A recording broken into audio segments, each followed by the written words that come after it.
Game చేంజర్కు మరో big shock.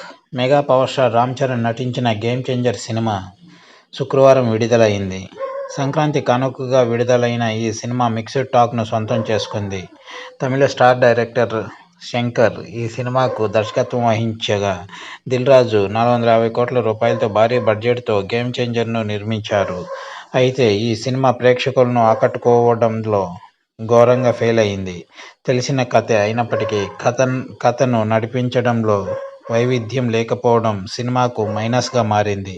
ముఖ్యంగా సెకండ్ హాఫ్ తర్వాత సినిమా మరింత నీరసం తెప్పించిందని అంటున్నారు.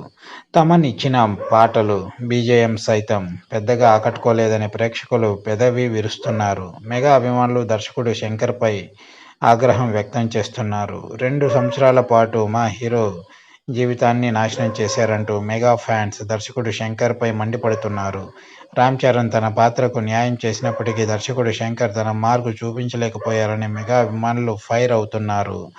నానా హైరానా సాంగ్ కూడా సినిమాలో పెట్టకపోవడాన్ని అభిమానులు తప్పుపడుతున్నారు.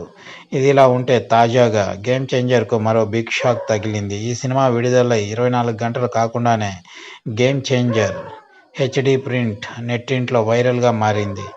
దీనిపై చిత్ర యూనిట్ అధికారికంగా స్పందించలేదు. మెగా ఫ్యాన్స్ మాత్రం సినిమాను థియేటర్లోనే చూడండంటూ రిక్వెస్ట్ చేస్తున్నారు. ఇక సినిమాలో కియారా అద్వానీ హీరోయిన్గా నటించగా, అంజలి సముద్రఖని, ఎస్జే సూర్య, శ్రీకాంత్, సునీల్, జయరాం, నవీన్ చంద్ర తదితరులు కీలక పాత్రల్లో కనిపించారు.